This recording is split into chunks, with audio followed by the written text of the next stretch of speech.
예, 얼마 전에 한국은행에서 굉장히 흥미로운 보고서가 나왔습니다.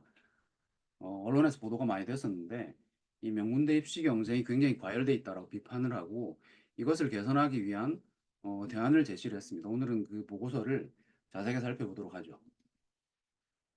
보고서 제목은 입시 경쟁 과열로 인한 사회 문제와 대응 방안, 한국은행 이슈 노트입니다. 8월 말에 나왔는데 이 보고서는 지금 한국에서 명문대를 향한 입시 경쟁 굉장히 과열돼 있고 이것이 사교육비 증가, 사회적 경제적 지위의 대물림, 교육적 다양성 부족, 그리고 저출산 수도권 인구 집중, 학생들의 정서 불안, 그리고 교육 성과 저하 같은 아주 여러 가지 한국 사회 문제들을 유발한다라고 비판을 하고 있습니다. 만학의 근원처럼 보이는데 입시 문제가 그래프를 보시면 이거는 이제 보고서에 직접 인용을 한 겁니다. 아시다시피 최근이 될수록 사교육비, 총액과 참여율이 늘어나고 있고요. 특히 부잣집 아이들 그리고 서울에 살고 있는 학생들의 사교육비 지출이 당연히 높죠. 그리고 어, 고3 학생의 그 지역별 비중과 비교했을 때 역시 서울 출신의 그 학생들이 서울대 신입생에서 차지하는 비중이 훨씬 높다는 걸 알 수가 있습니다. 그다음에 출산율은 잘 아시다시피 세계적으로 낮고요. 이것은 수도권 인구 집중 다른 국가들에 비해서 관련이 크다라고 비판을 하고 있습니다. 10대 자살률도 높아지고 있고 그리고 소득 수준별로 이제 상위권대 진학률을 살펴보면 당연히 부잣집 학생 자녀들이 어, 훨씬 더 상위권 대학을 많이 간다는 걸 알 수가 있습니다. 상위권 대학은 상위 8개 대학하고 의대 등을 합친 대학들입니다.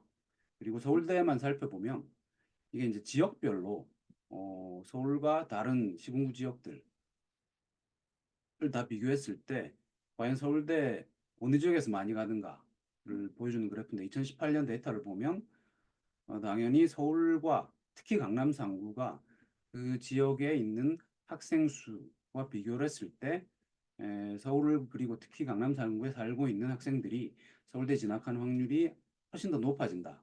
상대적으로 그렇다는 걸 알 수가 있습니다. 이제 관련 연구가 있는데 미국에서 유명한 연구가 있습니다.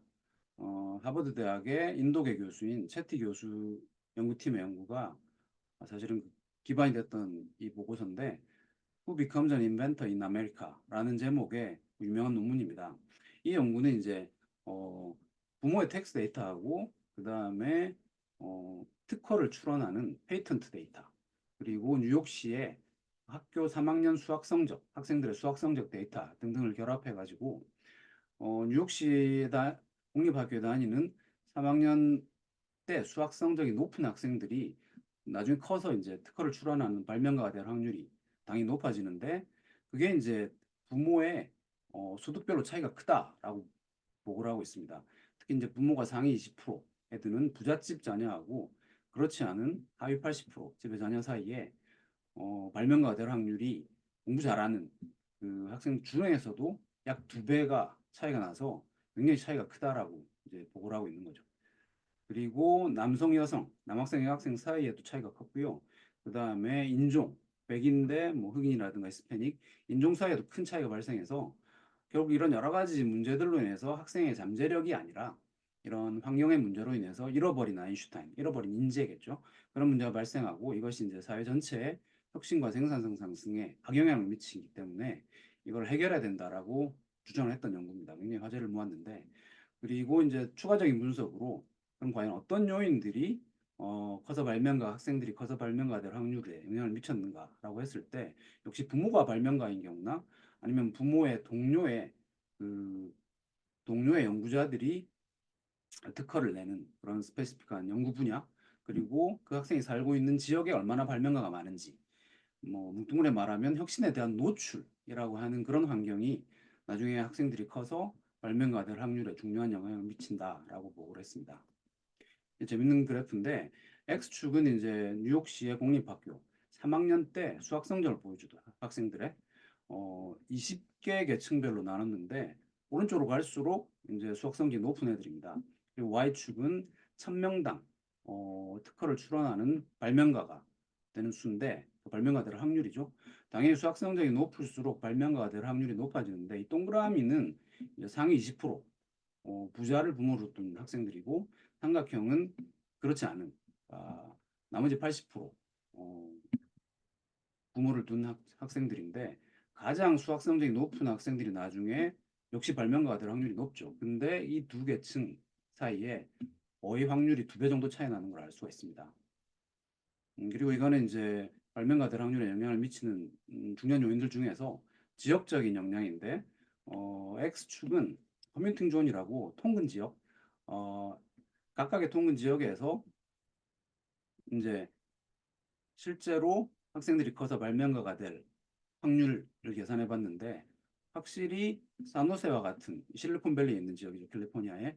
그러니까 이런 실리콘밸리에 있어서 원래 발명가가 많이 살고 있는 그런 지역에 있는 그런 지역에서 학교를 다니는 학생들이 커서 나중에 발명가 될 확률이 높아진다는 걸 확인할 수가 있습니다. 자, 그래서 이런 그 기존 연구의 기초에서 이 한국은행 보고서가 논의를 제시하는데 한국은행 연구는 한국교육종단 연구 자료를 사용해서 중학교 1학년 때 학생들의 수학 점수를 사용을 합니다. 그리고 나중에 이 학생들이 커서 상위권대에 얼마나 많이 가는지 진학률을 비교를 하는 거죠. 그래서 역시 이 연구도 채티 교수팀 연구와 비슷하게 학생의 잠재력, 즉 잠재력은 중학교 1학년 때 수학 성적이 얼마나 높은지 이거죠. 잠재력이 높을수록 상위권대 진학률이 높아지지만 역시 잠재력이 가장 높은 집단들 이 연구는 이제 5개 분위별로 이제 나누는데 밑에 표에 보시면 중1 때 수학 성적을 5개 구간으로 나누죠. 그래서 최상위는 이제 상위 20%인데 역시 상위 20% 학생들이 당연히 상위권 대학에 가는 확률이 높긴 한데 부모 소득이 역시 상위 20%에 드는 부잣집 자녀들이 약 20% 가고 하위 80% 그렇지 않은 이제 부모를 둔 학생들은 약 10%밖에 안 가서 2배 정도 차이가 난다는 걸 확인했던 거죠. 그래서 이제 분석을 진행해서 상위권대 진학률 격차의 한 25% 정도만 이 학생의 잠재력 차이로 설명이 되고 무려 75%는 부모의 경제력 효과다라고 보고를 하고 있습니다. 좀 더 자세한 분석을 보시면 이 왼쪽 그래프는 이제 학생 잠재력 분포를 수학 성적, 중1 때 수학 성적에 기초해서 보여주죠. 그래서 5개 그 계층으로 나누는데 파란 그래프는 이제 부잣집 아이들, 소득 상위 20%에 드는 부잣집 아이들이고 오렌지색은 그렇지 않은 하위 80%에 드는 그렇지 않은 집 아이들인데 역시 이제 부잣집 아이들이 최상위에 좀 더 많죠. 상위로 갈수록. 그리고 그렇지 않은 부모를 둔 학생들은 상대적으로 최상위에 수학 성적을 오는 학생들이 적습니다.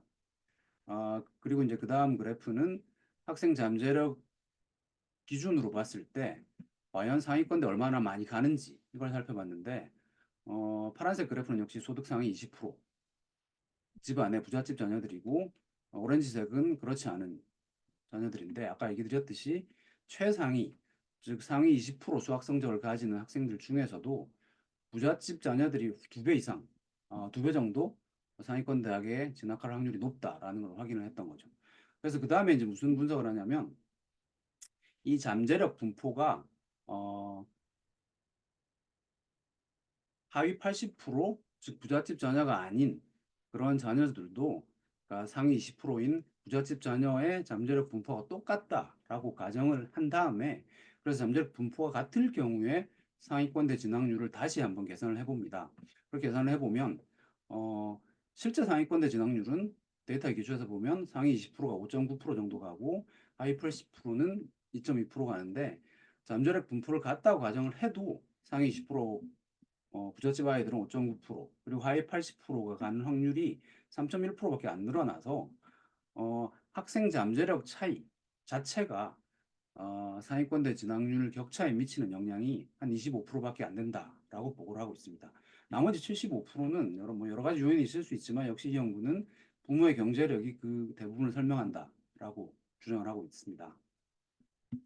자, 그다음에 두 번째 실증 분석은 이제 학생의 잠재력을 다른 방식으로 측정을 하고 그리고 2018년도 서울대 입시 자료를 사용해서 서울대 합격 비율을 한번 비교를 해 봅니다. 이게 이제 원래 서울대 김세직 교수가 2015년도 논문에서 했던 그때는 서울 시내의 각 구별 자료를 가지고 사실은 했던 건데 이 한국은행 보고서는 전체 한국 전체의 시군구 자료를 사용해서 확장을 합니다. 그래서 어떤 가정을 하냐면 부모의 소득이 높으면 아무래도 자녀의 지능이 높지 않을까라는 그런 기본 가정을 하는 거죠. 왜냐하면 이 서구 연구들을 보면 소득과 지능 사이의 상관관계가 한 0.4쯤 되고요. 그 다음에 부모의 지능과 유전적 요인에 인해서 자녀의 지능의 상관관계가 한 0.4쯤 되기 때문에 이거 두 개 곱하면 0.16쯤 되죠. 그래서 부모 소득이 높으면 아무래도 자녀의 지능이 높은데 사실 이거 두 개 곱하면 그 효과가 상당히 낮아집니다. 그래서 부모 소득이 높으면 아무래도 자녀의 지능이 높긴 하겠지만 그 영향은 상대적으로 굉장히 작은데 아무튼 이런 그 가정의 기초에서 전국의 시군구별 학생 잠재력 김세juk 교수 논문에서는 이걸 진짜 인적 자본으로 표현했습니다. 그 학생 잠재력 순위에 따른 가상의 서울대 진학률하고 그리고 현실에서 나타났던 실제 진학률을 비교해서 분석을 하죠. 그래서 해보면 실제 서울대 진학률은 서울에 살고 있는 학생들이 약 0.85% 전체 학생 중에서 그리고 비서울 지역은 0.33%로 격차 굉장히 크게 나옵니다. 아까 보셨듯이 근데 이 실제 서울대 진학률의 지역 간 격차의 8%만이 진짜 학생의 잠재력 아까 가정에 기초했을 때 부모의 그 소득 지능 그리고 자녀 지능 상관관계 기초해서 자녀의 지능을 사실은 학생 잠재력의 그 변수로 생각한 거죠. 이 학생 잠재력이 설명이 되고 90% 넘는 효과가 설명이 안 되기 때문에 이것은 역시 거주 지역 효과다라고 얘기를 하고 있습니다. 아무래도 이제 서울에 사는 학생들이 사교육 환경이 좋을 거고요. 뭐 특히 강남 상구 같은 경우가 학원이 더 발달돼 있으니까 그렇지 않을까라고 주장하고 있는 거죠. 그래서 지역별의 서울대 진학률은 잠재력하고는 굉장히 큰 차이가 나고요. 특히 서울 시내 안에서도 강남 상구 학생들이 서울대 진학할 확률이 실제 학생들의 잠재력에 비해서는 굉장히 크다라고 주장을 하고 있습니다. 사실은 이제 아까 얘기 드렸듯이 부모의 소득하고 자녀의 지능 사이에는 0.16 정도밖에 상관관계가 없기 때문에 이게 이제 부모의 소득 데이터에 기초해서 자녀의 지능을 어, 추정을 해본 건데 자녀의 지능이 굉장히 높아지려면 소득이 엄청나게 높아져야 되는 거죠. 부모의 소득이.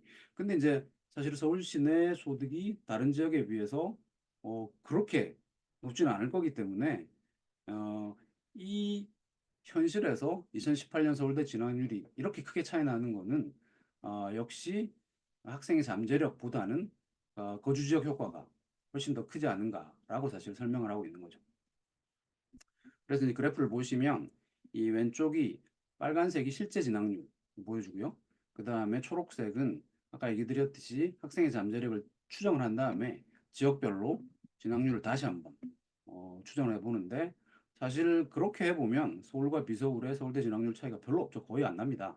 근데 현실에서는 엄청나게 차이가 크기 때문에 역시 이 큰 차이는 학생 잠재력보다는 아무래도 뭐 사는 지역, 뭐 사교육 효과 이런 게 아닌가라고 사실은 주장을 하고 있습니다.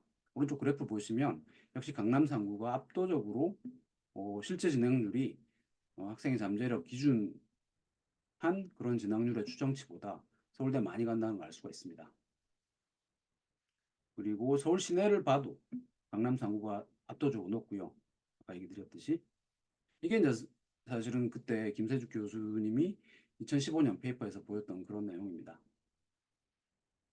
자, 그래서 이 문제를 그럼 어떻게 해결할 것인가? 사실은 굉장히 불공정하다.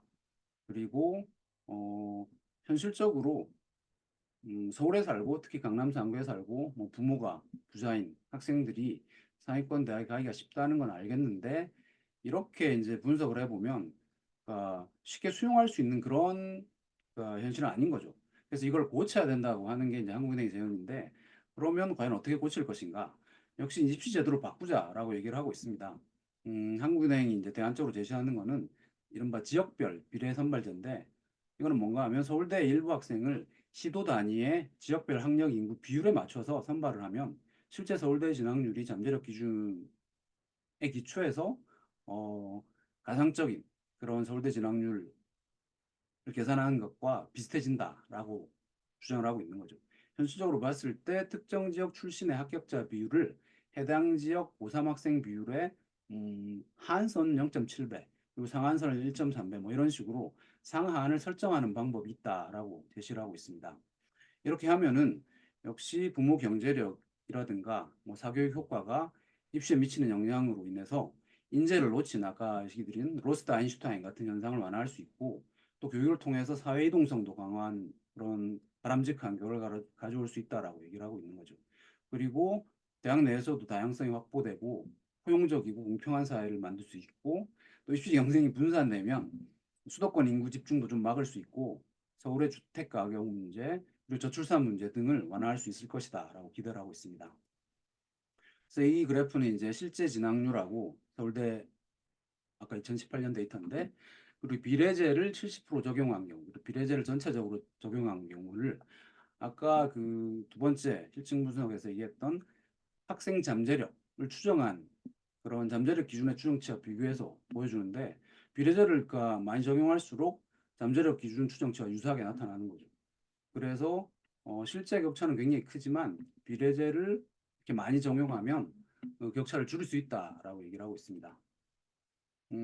아까 얘기 들었던 두 번째 보다 현실적인 방안은 뭐 상한과 한을 정하는 건데 예를 들어서 지역별의 학생 수와 비교했을 때 서울대 신입생 지역별의 신입생을 뭐 하한을 0.7배, 상한을 1.3배로 하면 실제 격차에 비해서 실제 격차는 0.14%포인트인데 0.05까지 줄일 수 있다라고 얘기를 하고 있는 거죠.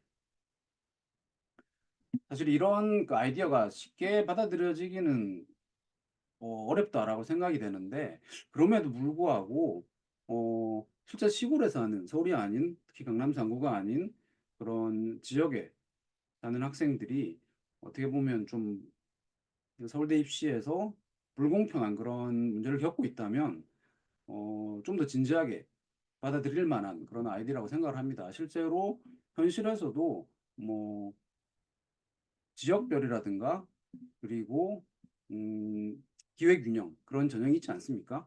그래서 실제로 이제 이 연구는 서울대 그 학생들 그 학점을 보여주는데 음, 강남 상구에서 온 학생들 그리고 그 외에 수도권 그리고 지방 학생들과 비교했을 때 지방 학생들이 오히려 서울이나 강남 상구 학생들보다 학점이 더 높게 나온다라는 걸 확인할 수가 있는 거죠. 왼쪽 그래프를 보시면 이게 재밌는데 그리고 전형별로 봤을 때도 뭐 지역 균형으로 들어왔던 애들이 그렇지 않은 다른 전형으로 들어왔던 학생들에 비해서 학점이 굉장히 높다라는 걸 확인할 수가 있죠. 그리고 사회대와 공대 그 데이터를 사용해 가지고 전형별의 학기 성적 변화를 또 살펴보면 뭐 수시 일반이라든가 수시 일반이니까 학점이 굉장히 높긴 한데 정시 일반에 기초해서 들어온 신입생에 비해서는 지역 균형이라든가 기회 균형에 기초해서 들어왔던 학생들이 결코 학점이 낮지 않다라는 걸 보여주기 때문에 실제로 이런 식으로 뭐 지역별 비례와 같은 그런 균형을 강조하면서 서울대 신입생을 뽑아도 그 친구들을 서울대가 학교에서 대학에서 받아서 교육을 잘 시키면 이 친구들이 훨씬 더 뭐랄까 또 나중에 성과를 내는 뛰어난 그런 인재가 될 수 있기 때문에 어, 문제는 없을 것이다라고 사실은 주장을 하고 있습니다. 저도 이제 서울대 교수라고 있는 친구들하고 얘기를 해보면 실제로 그런 얘기를 해요. 뭐 지역균형, 기회균형, 학생들 사이에서는 직윤축 뭐 이렇게 폄하해서 불리기도 한다고 하지만 이렇게 들어온 친구들이 다른 전형으로 들어온 친구들에 비해서 결코 학점이 낮지 않고 오히려 서울대 들어와서 나중에 점점 더 이제 어, 예를 들어 서울 출신 그리고 강남 상구에서 학원을 다니는 학생들에 비해서는 처음에 들어왔을 때는 지식 수준이 낮을 수 있지만 대학에 들어와서 더 많이 배우고 더 많이 성장하는 모습을 많이 봤다라고 얘기하는 교수들이 꽤 있다는 걸 확인할 수가 있습니다. 자, 그런데 이제 제가 이제 경제학자의 입장에서 보기에 이 보고서 자체만 보면 좀 더 생각해야 될 점들이 있다고 생각을 합니다. 만약에 이런 연구를 이제 아카데믹 저널에 투고를 했으면 리뷰어의 입장에서는 쉽게 이제 출판시켜주기는 리뷰를 통과시켜주기는 쉽지 않다고 생각이 드는 게 좀 더 추가적인 분석, 좀 더 자세한 그런 어, 내용을 더 요구를 할 것 같아요. 예를 들어서 이제 부모의 경제력 요인이나 지역 요인이 굉장히 크다라고 이제 보고를 하고 있는데 과연 그렇게 클 것인가라는 질문을 던져볼 수가 있죠. 단지 이제 경제력 요인이나 지역뿐 아니라 좀 더 상세한 그런 변수들이 있을 수 있습니다. 예를 들어 부모의 교육이라 수준이라든가 부모의 직업, 그리고 단순히 뭉뚱그려서 지역이 아니라 그 지역 내에 여러 가지 또 차이들이 있을 수 있기 때문에 여러 변수들의 영향을 좀 더 고려하는 분석이 필요할 것 같고요. 그 다음에 학생 잠재력이라든가 상위권 대학도 굉장히 좀 브로드한 카테고리인데 그런 그 기준도 좀 더 더욱 상세한 부분이 필요하지 않을까라고 생각을 합니다. 그래도 이 보고서는 수학 점수 분위를 지금 이제 5개로 나눴는데 최티 교수 같은 경우는 20개로 나눴었는데 좀 더 세밀하게 나눠도 결과는 비슷하다라고 얘기를 하고 있습니다. 그리고 아까 얘기 드렸듯이 그 부모의 소득, 그리고 부모의 지능, 그리고 유전에 기초해서 학생의 지능까지 이제 상관관계에 기초해서 학생의 잠재력을 사실은 추정을 하는데 지역별 분석에서 할 때 사실 이런 방법은 굉장히 너무 단순하지 않은가라고 생각이 들고 좀 더 이제 학생의 잠재력을 자세하고 상세하게 추정하기 위한 그런 여러 가지 연구를 위한 노력이 필요하지 않을까라고 생각을 해봤습니다. 그런 여러 가지 한계도 불구하고 저는 개인적으로 이제 지역 비례 선발을 강조하는 이런 한국은행의 주장이 좀 더 진지하게 우리 사회에서 고민돼야 하지 않을까라고 생각을 해봤습니다. 특히 이제 서울대라든가 명문대에 이런 주장을 하는 교수님들이나 뭐 총장 같은 분들이 옛날에 이제 서울대 정우찬 총장 전 총장께서 이런 얘기도 했던 것 같은데 이런 목소리가 좀 더 커졌으면 좋겠다라고 생각을 했고요. 특히 정부는 이제 정책을 하는 입장에서 역시 교육부가 이제 대학에 주는 예산이 많을 텐데 그런 예산을 굉장히 적극적으로 쓰면서 명문대 입시 과정을 이런 방식으로 변화시키기 위해서 여러 가지 노력을 기울여야 되지 않을까 생각을 해봤습니다. 예, 오늘은 여기까지 하겠습니다. 감사합니다.